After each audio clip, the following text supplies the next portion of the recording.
What is going on, everybody? Welcome to another episode of the Fantasy Taps DFS episode.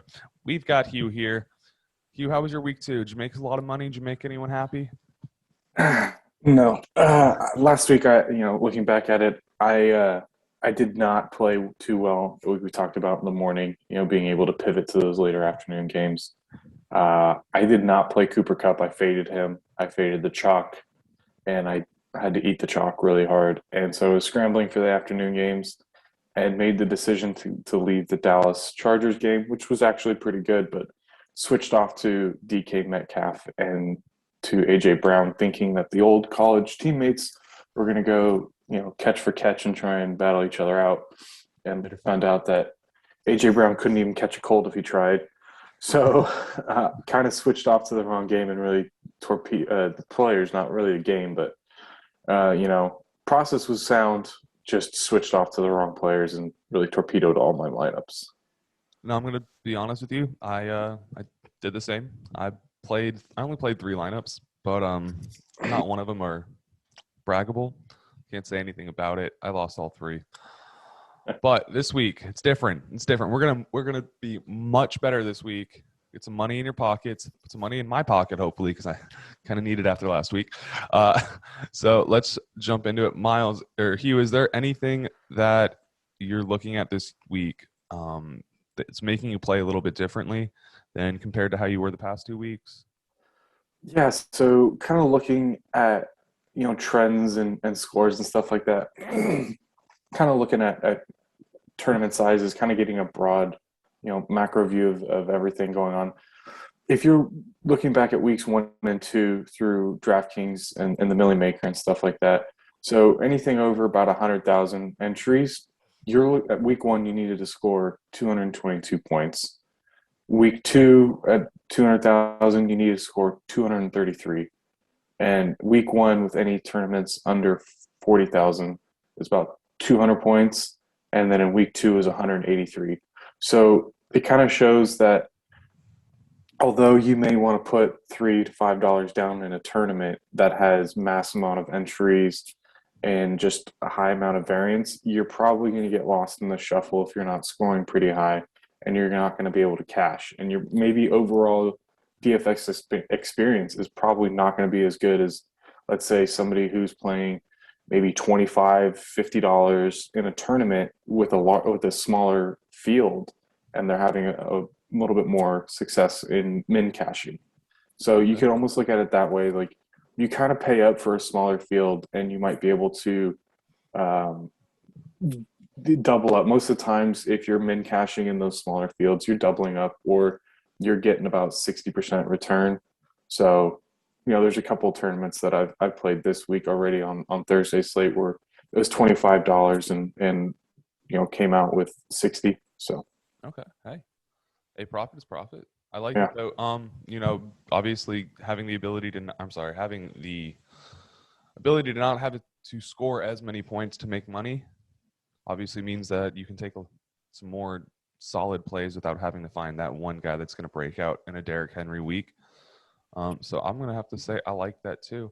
I personally, this week, what I'm doing differently is I'm going to actually listen to you a little bit more with some of my plays, because going back through my plays from last week, my worst ones were the ones you told me not to do.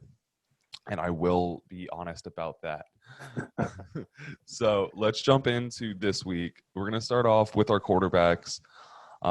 First person that stuck out to me, I thought he was going pretty cheap, especially if it turns out into a shootout like it could. It's Matt Stafford for me. He kind of is in that tier break when you hit those quarterbacks that are still high end, but isn't the cheap guys the cheapest of them.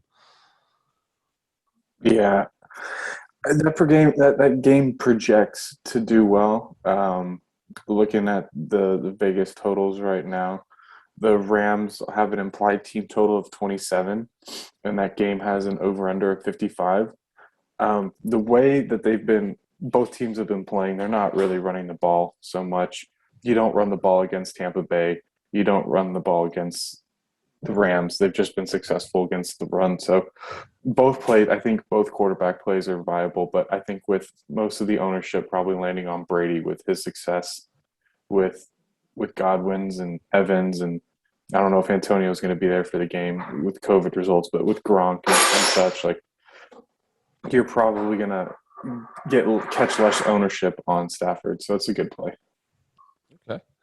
Is there anyone that's sticking out to you, at least on the upper end of people that, if you're playing those high-end quarterbacks, you're going to take the shot on these guys? Yeah, so I really like playing running quarterbacks. They just offer so much higher upside Absolutely. and offer definitely a higher floor for you. So again, Kyler Murray, it's going to be a reach to get him, but at $8,300, he's probably projecting about 10 to 15% ownership right now in tournaments. It's going to be kind of hard to get a stack with him if you're going to go with DeAndre, but DeAndre's listed as questionable right now. He did this last week, or not last week, but he did this last season where he wouldn't practice for 2 or 3 days and then just show up game time. Mm-hmm. So just watch the practice reports on that. But that's a pretty expensive stack if you want to do that. But you can get cheaper with him with going, Rondale or Christian Kirk or AJ Green. So some things to get different with from the field. And then another one I like is obviously it's going to be Lamar Jackson. He's right now $7,800 on DK, about 11% rostered, probably push up to about 15 on Sunday. I mean, Detroit is just bleeding rushing yards to the teams. I mean, week 1, the Niners ran all over Detroit. Yeah. Week 2, Aaron Jones just fleeced them for 4 touchdowns. I don't know if you know this, but the Ravens like to run the ball, and Lamar Jackson's their number 1 running back. So, Yeah. I mean, you're going to get an insane floor with Jackson against Detroit. I think this is a sneaky shootout because the Ravens defense hasn't been the best. We've seen it through 2 weeks. Derek Carr was able to put up points in them week 1. And then obviously Patrick Mahomes was able to do it in week 2. With that being said, I mean, Goff isn't anything to scoff at. And if this is going to get into a small shootout here, I'd like some pieces from this, but I like Lamar Jackson the best out of this. Yeah, I definitely love Lamar this week. Again, like you're saying, they're just bleeding over there in Detroit. And I do think the fact that the Detroit secondary is not being as strong as they could be this season gives Lamar the opportunity to still light it up in the air if he doesn't decide to run for 100 yards this week. Yeah. So definitely agree with you there. On the low end for me, I'm looking at Teddy Bridgewater going up against the New York Jets this week. So far, he's thrown 2 touchdowns in both games. So I'm getting some points that way. And then still throwing so far for, I believe it's just over 600 yards this season.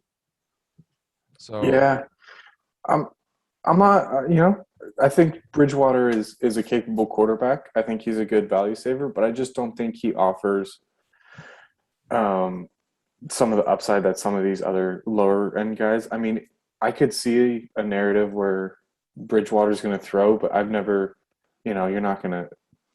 I just don't see the high upside ceiling for Bridgewater, but I do see him being, if you want to drop down there to get him, I don't see a reason why you can't. I mean, he's 5,800 right now. His projected ownership is probably under 5. So the Jets, I mean, let's be honest. Adam Gase's fingerprints are still all over this team, as much as Robert Saleh and his new coaching staff have tried to change the culture there.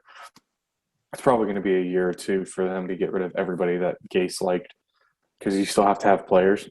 So it is the Jets. And I mean, I wouldn't, I just keep seeing that Denver, although they're going to pass, it's probably going to be selected who gets what. And I just don't see a lot of fantasy points being spread. Bridgewater's probably, I don't see him passing for 300, but I could see them playing solid defense and running. But I mean, if you need the salary, I wouldn't mind going down Teddy at that price. All right. Anyone else that you like? Sorry about that. Anyone else you like at that lower end that you might want to take the risk on if Teddy's not the guy? Looking Yes, for that I rushing do. upside. Daniel Jones, maybe? Daniel Jones, baby. Let's go. Danny Okay. Dimes playing against Atlanta. He is right now 5% projected ownership on DraftKings for tournaments. That may spike to maybe closer to 10 if Steam picks up with his ownership and people how they want to play this. So just kind of be aware that he could spike. But I like that Danny Dimes pick. He offers a rushing floor that has not been there, and he's actually playing well. He's got a rapport with Sterling Shepard and such like that. So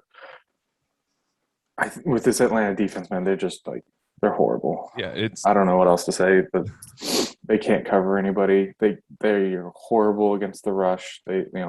So there's a good you can get a good cheap stack with Danny Dimes, and I wouldn't get upset with that one. So Justin Fields is another one making his rookie debut. pretty confident in Fields this week. Mike's staying to stay the hell away because he doesn't trust him this week. No, so maybe in season long, yeah, but I'm paying 5,200 for him on DK and under sub 10% ownership. Mm. His prop bets for rushing are like 50 yards or something like that. I think I saw earlier in the week. I mean, it was done in couple things why I like him. In preseason, we saw him whenever the play broke down, he used his feet. He didn't check down. He didn't try and find an open receiver. He went and ran. So he's going to offer you a rushing floor that's going to get you points. He's going to offer that right off the bat, and you're not looking for 3x or 4x value. You're just looking for 2x at that position when paying 5,200 at a quarterback. So you're looking 15 to 20 points, and he's going to catch value on that. Okay. The Cleveland Browns secondary is suspect at best. They have a good offensive line, and if they're going to be, applying pressure to Fields all day, and any of those rushing lanes open up, he's just going to take off. So I really like him down there at 52. If you play him, I wouldn't necessarily want to stack him with the options that are there. We haven't seen the wide receivers. I don't know what's going on with Matt Nagy and that offense, but nobody's sticking out. I mean, you could take a shot with Mooney and catching a couple of deep ones. He's actually seeing better Yeah. target share than Allen Robinson is. So, I mean, I like that play. If you want a really dirt cheap stack and do a skinny with that and make a bring back with Chubb, I really like that. So I think that playing Fields in a tournament is just, you're going to be different. I think people are going to take the wait and see approach and wait till next week. But if you catch Fields this week at a cheap price and he gets you 2x value, you're set. I'd have to agree with you. I think Fields is in for a good week, especially because Cleveland's been allowing a lot of points and through the air. I think they've allowed almost 300 yards per game on average. So it at least lets you know that he's got a chance to be doing something. And like you're saying, he's got the rushing upside there. We saw it in preseason. We saw it in college. The only part about the rushing upside this week is it's his first true start. Yeah. So I wonder how much they're going to try to protect the guy and Well, LMA fall before you get laid out. I mean, the Bears' offensive line is I think ranked 30th in the league right now, and you've got the Cleveland who's ranked 6th. So that's going to be a tough ask for them. So again, rushing upside, but man, it's just with him being down there at 5,200, it's definitely something I'd like a piece of. Yeah, he's a high risk, high reward player this week. So definitely, if you're doing tournament styles, I'd say throw at least one roster out there with him as your QB. Yeah, I'm definitely not playing him in cash. All right, let's jump over to the running backs. Obviously, Derrick Henry balled out last week. Who is going to be the Derrick Henry of this week? Who's getting us 50 points? It could be Derrick Henry again. Like everybody last week was, if you were smart, you played Derrick Henry just to get away as leverage and a pivot point from everybody else in that Seattle Tennessee game. So, I mean, smart play was to play there. But, I mean, Indy is nothing. I mean, it's Indianapolis. Everybody's hurt. I mean, you're playing an interdivision matchup. So they played each other, and every time Henry just goes off and just fleeces Indy. So, I mean, you could go ahead and pay up for Henry there. I don't mind. However, you're probably going to be doing the same thing that the rest of the field is doing. Um, right now, Henry's projected ownership is pretty high.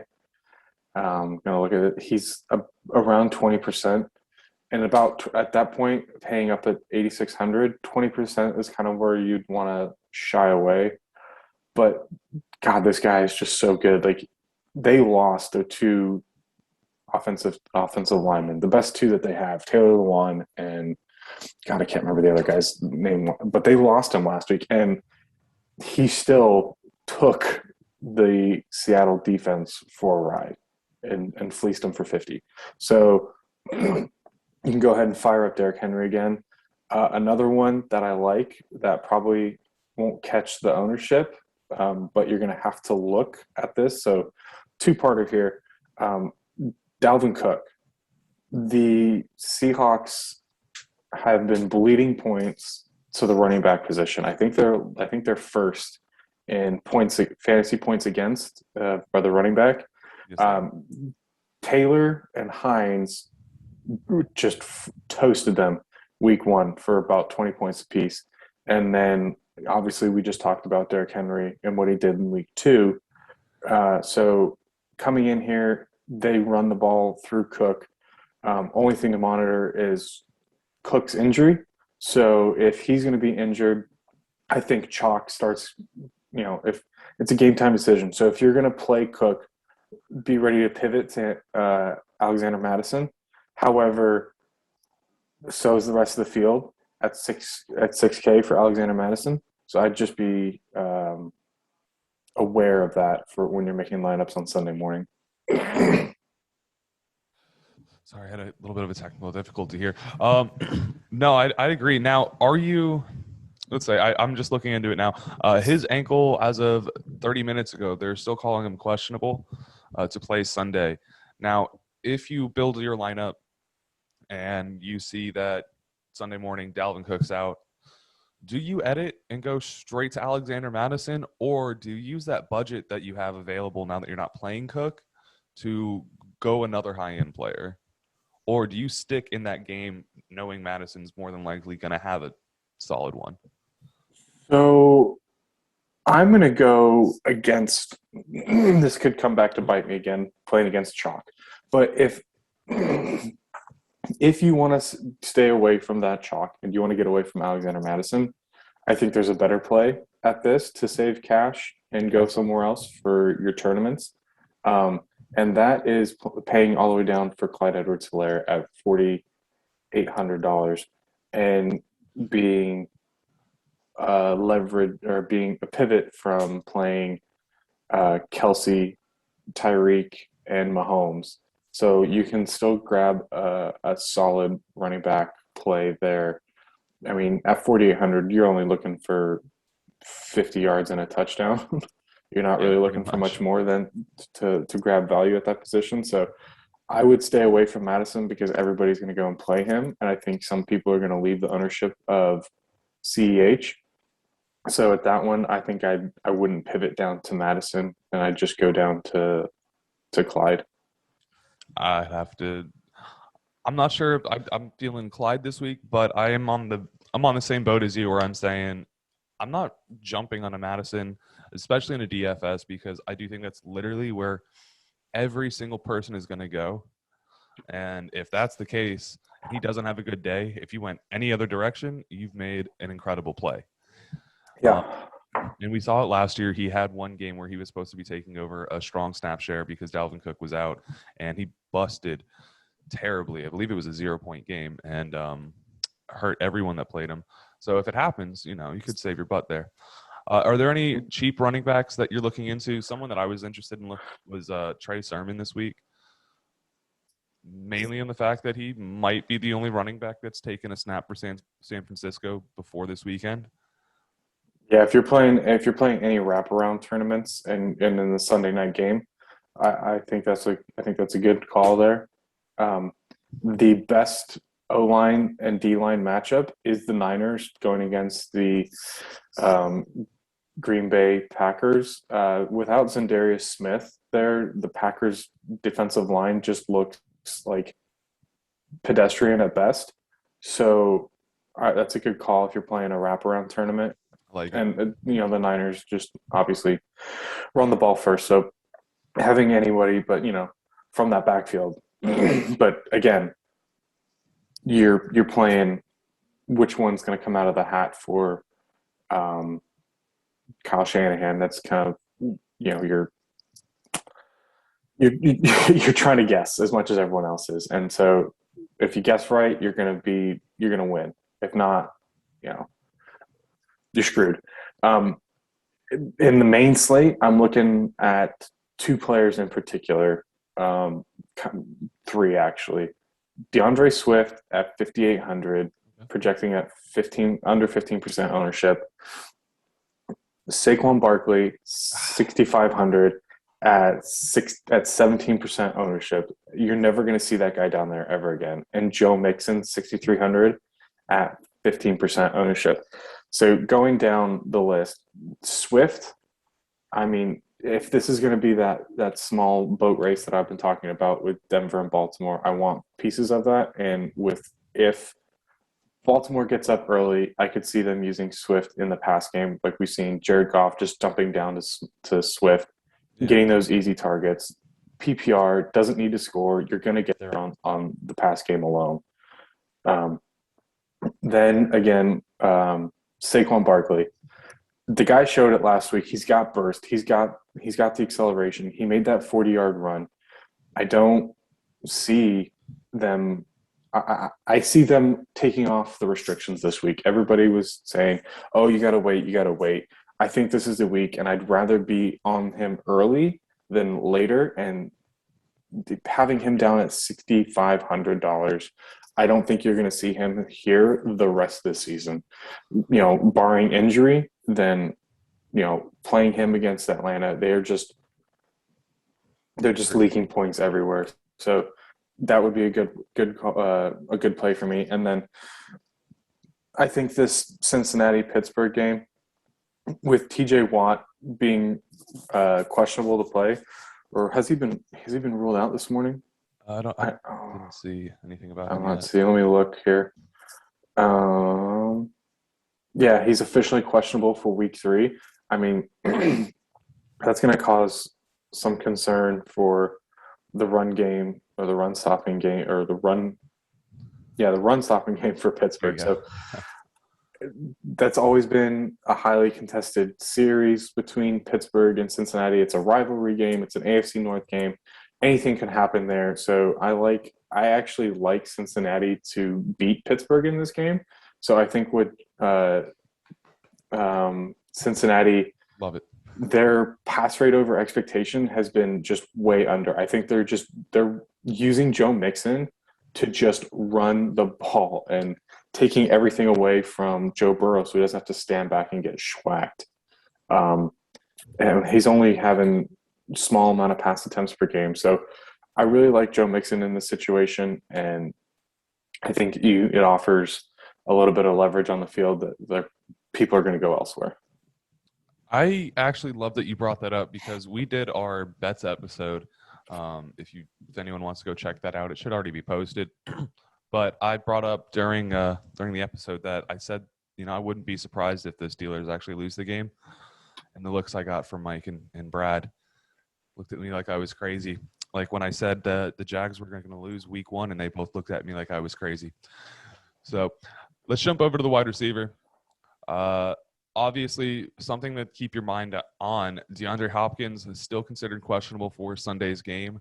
Leaves a great opportunity to pick up a cheap play in Rondale Moore or possibly A.J. Green. If he misses, which one are you riding on? I think I'm going to take A.J. Green, to be honest. I think Rondale Moore thrives in the chaos of Kyler scrambling, and if Jacksonville has a weak defensive line like they have, I don't think it's going to cause pressure. I think Kyler can stand back in the pocket and pass. I mean, however, Rondale has just been he's lightning in a bottle for them right now. They're creating plays for him. They're trying to get him the ball. So I think you're going to get, AJ Green between the 20s, and I think Kyler's going to get some rushing.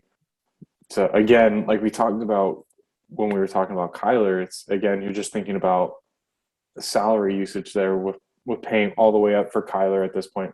But I mean, I think it might be worth it to play Kyler and Rondale or Kyler and Green. I mean, if you're entering multiple tournament lineups, I mean, enter one Kyler and Rondale and then one Kyler AJ Green just to get points off that game.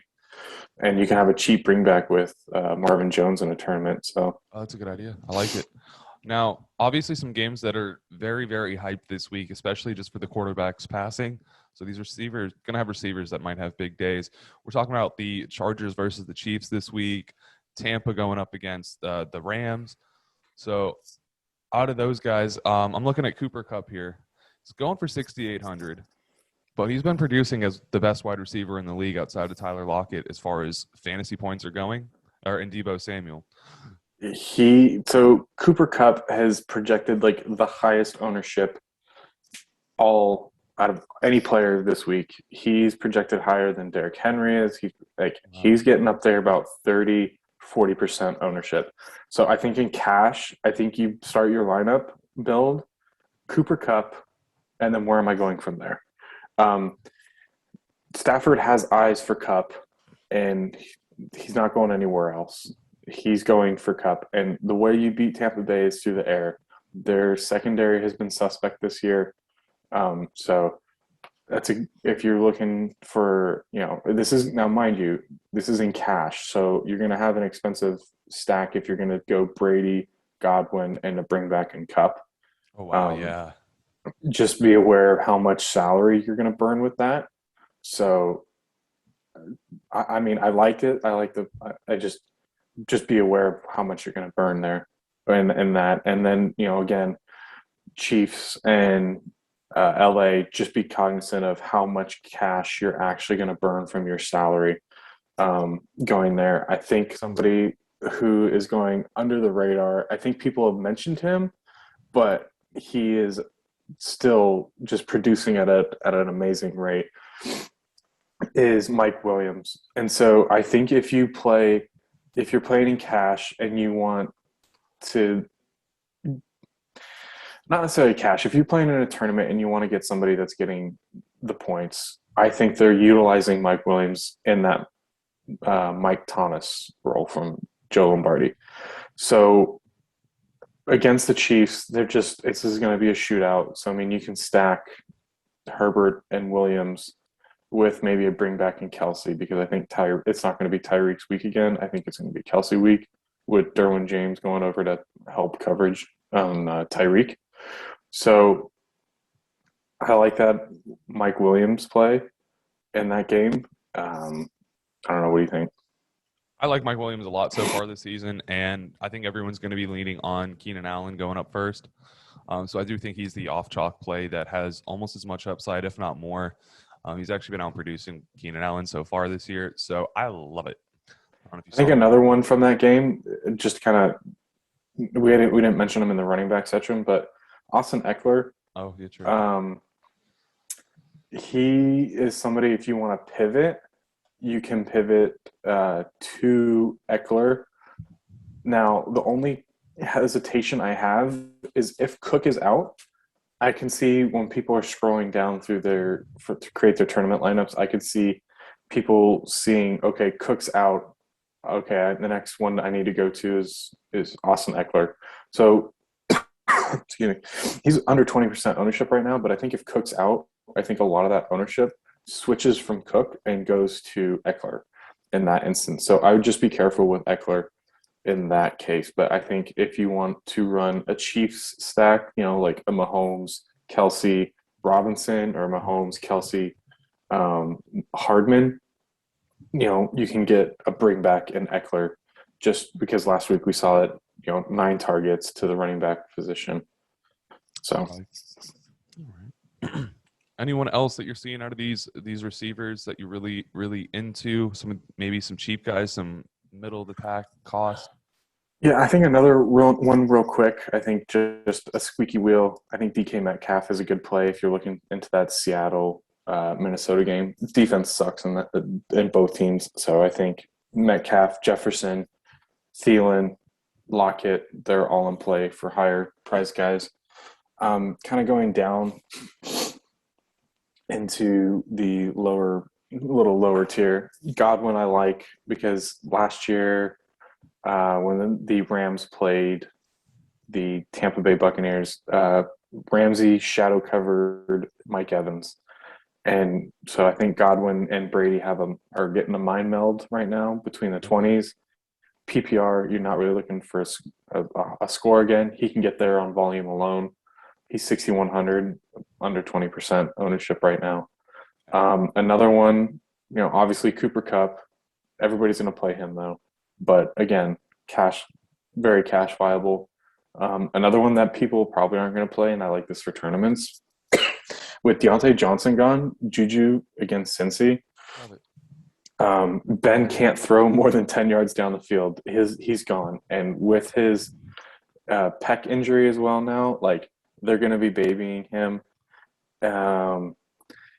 So, I mean, I just think Juju at 6K at 5% ownership, give that to me all day. And you can play a skinny stack or correlation play with going with Juju and then correlating that with Tyler Boyd because T Higgins is out, and then Joe Mixon. I like that play. So there's somebody that you can jam into your tournament lineups if you need, and might even be Big Ben's out, and so Mason Rudolph is playing, so he's just going to be throwing it down short. I don't know, but it might turn into an ugly game. But I just think at sub 10% ownership, Juju offers a really good value at 6K. I'm actually really looking for Juju to step up this week and kind of show us why everyone fell in love with him a couple years ago. I don't think you're going to get a touchdown from Juju, though. I think you're going to get there on volume alone. That's fine. Give me 100 yards this week and show me why we love you, Juju. Yeah, and then I like them. Another one. There's 2 that I like. I'm just pulling rabbits out of hats here. Rondale Moore. We mentioned him before, but he's 5K for what he's done so far. I mean, he's probably going to catch lower ownership. Just again, though, if DeAndre Hopkins is out, watch out for his ownership to spike. He's projected under 10% right now. So there's one night there. And then I just keep coming back to this game. I really like this for a potential shootout. Not necessarily a shootout in score, but a shootout in fantasy points. I think it's probably going to be somewhere between close to 30 for Baltimore, and Detroit might score 20 points. But Hollywood Brown, you go back over his last 9 games, he has scored a touchdown in the last 9 games he's played. And he looks like him and Lamar Jackson have a connection. Finally. You saw it last week. Yeah. The jump pass over the middle of the field to Brown for 20 yards. These two are getting it done, and he's not only just getting the volume, he is getting the looks in that red zone. He is getting the passing. He's getting that. And so I think, he's scoring. He's no longer just this guy, just run down the field and catch this long. He's getting the targets. He's getting the volume. And to see him down at 5,600, and he's going to be under 10%, guaranteed. Nobody's going to want to play Hollywood in this situation. And I think he's just a steal at 5,600. I think he's cash and tournament viable. Yeah, I'm really happy to finally see him and Lamar getting on that same page. And if you really watch the games, these touchdowns, the 2 touchdowns that he got so far this season, they weren't wide open no one's around him. Let me just make sure the ball gets to him. It's Lamar trusted him to catch the ball, throwing between 3 defenders, threading the needle very beautifully, trusted him to make the play on it in games that were close, which lets you know at least they trust each other now. It's not so much of the diva, I'm not getting the ball, Lamar's just trying to win a game. So a lot of people don't trust Marquise Brown because of what we've been getting the past 2 years, but I'm really, really happy to see that he's starting to get comfortable there. And I definitely am playing him a lot against Detroit in a couple of my teams because I drafted him in my dynasty leagues. Yeah. But I like that. Can I just bring up one person before we move on to tight ends really fast? Because I just want to know what you think about it. Is there any realm of reality you're taking the Henry Ruggs playing against Miami this week? He is sitting there at 5,200 right now. There is some theory, fantasy theory out there that Derek Carr is just going to light it up against Miami, especially having excessive amounts of plays with Miami's offense just not able to produce and keeping themselves off the field. So at what point do we see those deep balls to Henry Ruggs this week? I'm not on the train, but I was reading something earlier this morning and it kind of got me thinking. I am a Niners fan, but God, the Raiders are just having some they are having some magical juju go their way this year. I mean, they've beaten the Steelers, they've beaten the Ravens, 2 highly touted teams in the AFC that are looking to, projected to go to the playoffs. So I can see Henry Ruggs getting there this week. They're utilizing him more. It may be the breakout season that everybody's wanted. Last year they said it was going to be it. It's possibly that it's this year with how the way Derek Carr's playing. The only hesitation that I would have with Ruggs is Darren Waller and soaking up everything. Yeah. When it does break down, he is looking at Carr. Carr is looking at Waller. So I just that's just something that I've seen. But seeing Henry Ruggs play the way he has and getting the utilization. It was there in week 1. You saw them attempting to go to him. It just didn't manifest. And then last week it did against the Steelers. So I could see that being a good play as well. All right. Well, he's had 65% snaps in week 1 and 67% in week 2. So he's getting there, and I think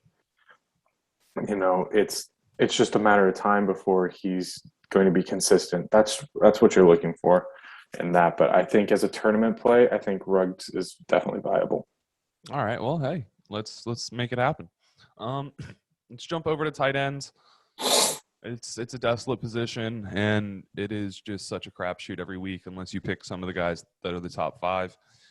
Obviously, Kelsey, if you want to spend up, you can play him 8,200. Waller, again, another guy where if you want to spend up on tight end. As far as Gronk, though, I'm expecting another huge game from him. So he's my tight end target this week, 5,500, which is a completely different tier compared to Waller and Kelsey. And so far this season, you're getting that production.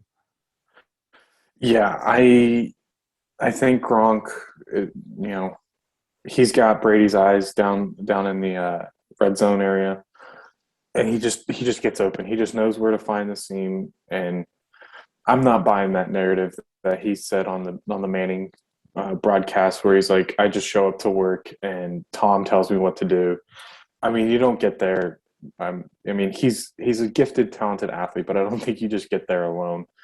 I mean, he's got to do some work to get to know it. And so, I mean, the Rams are beatable through the air. I like that play. I mean, he's still coming in at, let's see, where is he at? He's still at 5,500. I don't see, there's just very few tight ends, and to get Gronk with almost a guaranteed touchdown for the week in the red zone, and with that game is at, let's see here. That game's at a 55. 0.5 over under right now, with the Rams getting an implied total of 27 and Tampa Bay getting 28.5. I know it started the week. Rams were favored. Now it's Tampa Bay's favored. So, I mean, there's just points that are going to go around, and I can just see uh, Gronk getting there. But again, this tight end field has shrunk to where, you know, do you just want to pay up at the tight end, or are you really just going to punt and hope for a touchdown? I mean, I think Kyle Pitts gets his first touchdown this week, so I think him at 4,900 is a good play. Another one, if you're on like me, Detroit and Baltimore, running it back with T.J. Hawkinson. I mean, the guy's just getting everything from Goff. Another one I think is going to be very highly owned this week and is cheap and offers for tournaments, if you're going with a Brady stack, is Tyler Higbee at 4,000. And I think getting down, I think the lowest you're going to want to play is like Noah Fant at 48 and Jared Cook at 3,900. I think that's probably that's it. I think everybody else is just, you're looking for touchdown upside. I'm going to have to agree with you. I think if you're not paying up for one of these guys, you're like you said, you're just punting it and hoping for the best. So I like you said, I actually, in my personal lineups, I've been putting Kyle Pitts in a lot. I think he's cheap enough in a good matchup where him and the Giants, just go in there and dominate. I think it's time for him to start breaking out a little bit. He's been looking okay, but hasn't been looking like, fourth overall pick, tight end, dominating machine. So I think it's time to show it. Other than that, I'm not really interested in taking the punt on a lot of these guys. I mean, Kyle Pitts at 4,900 sounds a lot better than guys like Mike Gesicki at 38 or Dawson Knox at 34. Not that much of a difference. I think the only shot that I'm willing to take down there is Mike Gesicki. There's two that I'm willing to just like completely like take it on the chin and just like that. I think Mike Gesicki is one of them, just because Brissett. Yeah, Jacoby Brissett. Sorry, whoa, I was about to say Myers there. It's okay. I get him and Teddy Bridgewater mixed up every time I talk about Jacoby Brissett. Yeah, right. So I think, last week Brissett just looked horrible in that offense. I don't know. So I think they're going to have to game plan around Brissett and change the way they're playing. He's in a new offense. He's playing well, and not well, but like to play well in a new offense, you got to utilize the tight end. It's the same thing they do for rookie quarterbacks. So I think Gesicki could get some dump offs. And then another one I'm looking at is Pat Fryermuth. I think he's asserted himself as the number one tight end there. He's past Eric Ebron. He's going to get some catches, and I think he might get some looks in the end zone. So that's another one that if you're looking to punt the tight end at 3K, I don't think I'd have a problem playing him. I'll give you the shot on Pat Fryermuth. So far this season, though, I can't, my love, but I just don't love the tight ends for Miami this year so far. They just aren't getting the work that we're used to seeing. Even Gesicki's been completely a ghost. So, yeah, they're definitely – I agree. The Dolphins are definitely going to rely on that tight end game. But Durham Smythe could get the touchdown or even the 2 catches. Gesicki throughout the offseason and into the preseason, Gesicki looked like he was the guy in that offense, including over Waddle and everything else. So I'm really shocked. But maybe this is the week. Maybe this is the week where he starts working up for his name. Again, you're in that low of a price for the tight end. You're essentially punting it and hoping for the best. So might as well take someone who's shown to have huge touchdown upside in the past in a situation where they might rely on him more. So I don't mind it at all. But I do like Fryermuth. I think that's just as good as an option there. You're kind of taking your shot. He's going to get 3 or 4 targets plus catches, and with Deontay out, that opens up a lot of target availability for the rest of the team. So agree completely. Anyone? Oh, let's go over to the defense really quickly before we do our last little rundown. Which defense are you playing? Which one's going to give us the most points for the best budget? So there's a couple that I'm targeting.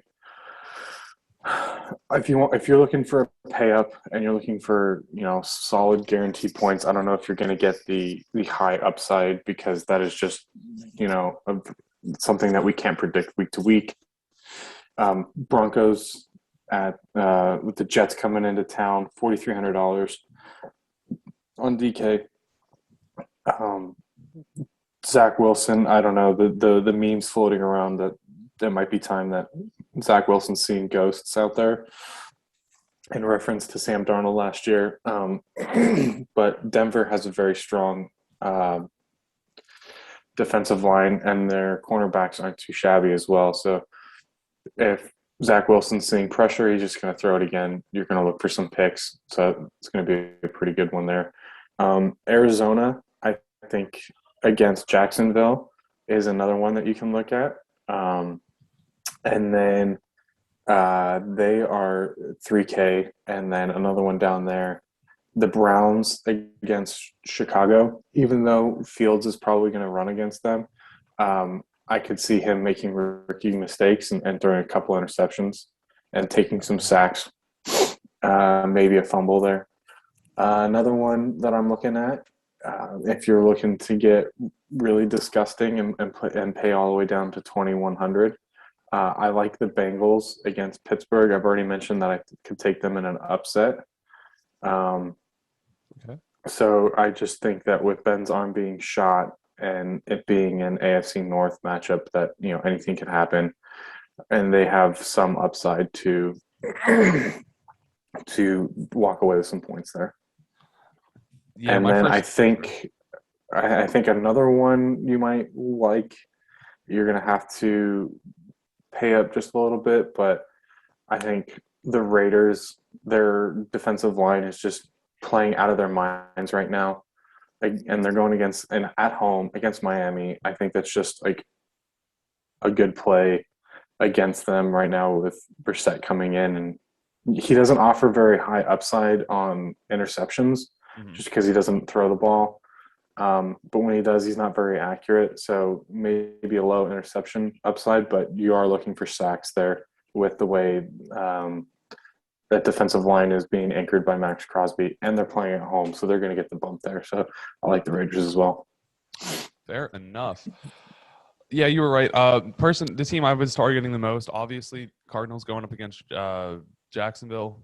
I think that we see another day where we give Chandler Jones a chance to get some more sacks and put up some defensive point totals. And I mean, obviously the Steelers could have a solid day against Cincinnati, but I'm, like you were saying earlier, I'm kind of losing that faith that they're going to win that game. And if you really, really wanted to go cheap, my favorite play, surprisingly, and this is going to sound really weird, is actually going to be the Titans. I know their defense has been absolutely terrible this year, but I don't see Indianapolis being able to put up enough points to really just drive those points down. I think they're a safer play that doesn't give you a lot of upside, but gives you a chance to build a roster. And then pretty much not touching Miami's defense this week, because we're going to get absolutely shattered. But we'll have to see what happens. And I do like you were saying, the Raiders expect Jacoby to make some mistakes and not to score touchdowns. Turnovers and low score equals great defensive plays. So I love it. Yeah. Love it a lot. Anything else that we missed before we jump out of here that maybe we didn't go over? I think if you want, these are just shots in the dark here. Bear with me, some of these names. But so Van Jefferson down there for 3,400, going to be sub 5% owned. If you want a piece of that Tampa Bay game in LA, someone to think about. Emmanuel Sanders, 4,200, probably under 10% owning again. 4,200 on DraftKings. He's getting pretty good air yards from Josh Allen there, so it'd be a good buy low candidate. Another buy low candidate, but he's a little higher owned, would be AJ Brown. So those are two guys popping and air yards left on the field. And then another one I like Darius Slayton at 4,600. He's probably going to be like 1% if that played. So it'll be a good one to stack with Danny Dimes. That's pretty cheap. Marvin Jones is going to be a good bring back at 4,900 against Arizona. He's getting all the targets, and he is the number one wide receiver there. So anybody can talk up Laviska Shenault and DJ Chark, but it's just Marvin Jones, and just don't even think about it. Play Marvin Jones there. Another one, if you want another bring back in that Baltimore-Detroit game, Quintus Cephas. I think he's quietly showing his breakout season. I know he was touted as a pretty decent wide receiver his rookie year. I didn't think it. I bought into him in Dynasty and kind of held on to him, and he's quietly producing. We saw it last week. Goff starting to have eyes for him, and then again going back to the well. Always a deep shot at this, but Desean Jackson in Tampa Bay versus Tampa Bay at 3K. I mean, you're just looking for, he's going to get one catch for 60 yards and a touchdown. You just got to figure out what game it's going to be. And this is going to be a good shot. So this is only tournament plays only, but those are some guys that if you're looking for some cheap bringbacks and some tournament plays, those are guys I like. I agree with every single one of those except the Desean Jackson one. And that's just on the fact that he's got, I want to say week 1, he had a 2% snap percentage. And last week he never saw the field. Again, that is, long shots. These are guys you're going to get sub 1% ownership on probably on a few of these guys. And I think, all you're looking for to pay off at 3K, you're looking for one catch for 60 yards and a touchdown. And Jackson offers that. So tournament play only. All right. Yeah, absolutely. All righty. Well then, I hope I win some money this weekend and don't have a repeat of the last one. I'm gonna have to do my best here. I appreciate you helping me with the lineup and all these great tips and tricks. I hope you guys are listening to this man, using these percentages he's throwing out there, these values he's throwing out there, and creating a beautiful team. Listen to the stacks. But most of all, just make sure you guys are having fun with it. This is for money, but it is also a hobby, and hobbies cost money. If you're guaranteed to make it, you'd call it making a living. So enjoy your hobby and just have fun. Miles, anything you want to say to the people? No, just make sure if you are cashing, go ahead, tweet us at the Fantasy Tap and show us what you're making. Yeah, let us know whose bets are working. Maybe you guys can change my mind. Maybe I'm not as bad at this as I think I am. So be like, hey, John, you told me to play this guy. Boom. Brandon Cooks. And if you are in the Discord, I will answer questions as to plays and who I like more in depth there on Discord. Oh, that's a great point. Make sure you guys are joining that Discord channel. It's going to be linked in the description down below. But there we've got start sit and area for start sits, areas for trade talks, and a DFS area where if you want to pick Miles or Hugh's brain for all of your DFS plays, he will do it for you. Take all the time in the world. He has all of it. No kids. Just kidding. Yeah, you can't hear him in the background there. All right. Thank you guys so much for joining us. We will make sure to tune in for Sunday's live stream. Probably might even see Hugh jumping in the chat and asking a couple questions or just trying to help you guys out, giving some input on himself. Hope it's going to be a great week 3. We'll see you guys next time.